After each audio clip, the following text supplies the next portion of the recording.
magtulala. Huwag mo na isipin niya si Kenan. No, huwag ka magtulala. Medyo bagay para sa'yo pag nakatulala eh. Huwag na lang yung ganyan, mas pangit ka pa ganyan. Tulala ka na lang. Tulala ka na lang. Medyo bagay sa'yo, mas tulala. Tawa ko talaga kahit kailan. Bakit?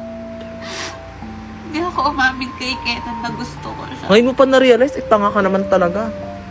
Ngayon, alam na siya gusto mo si Althea Kabase. Gusto mo ba makawanaganti tayo? Gusto ko makuha ulit si Kenan. Gusto mo makuha ulit si Kenan? Ako bahala. Huwag kang mag-alala aking kapatid. Pupuntahan ko sa studio si Kenan at ipupunta ko dito. Lagi mong tatandaan to. Talo ng malapit ang malayo. Tsaka mas bagay kami ni Kenan. Hindi! Malandi ka, di ba?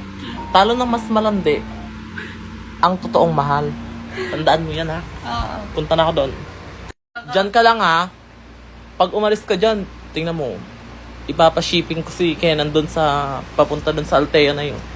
Kenan? Hala, wala si Kenan dito. Walang tao sa studio.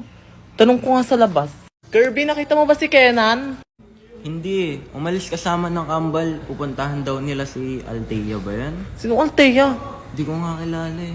Hala. Blight! Hala, Blight! Blight! Hindi ko sana sasabihin sa'yo, baka masaktan ka. Pero dahil gusto ko masaktan ka, si Kenan daw kasama ng kambal pumunta sa Cavite, doon sa Althea. Ano? Oh, ano? Na, Hindi totoo yan! totoo! Totoo ang chismis, sinabi sa akin ni Kirby. Kaya, mag-move on ka na. Hindi! Hindi! Hindi!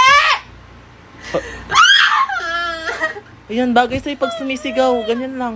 Ganyan, sige. Sige, sigaw mo lang. Umalis ka dito! Umalis ka dito! Blight, pagbalik ni Kenan, tutulungan kita. Huwag ka na mag-alala. Tama na. Tama na yan. Tama na.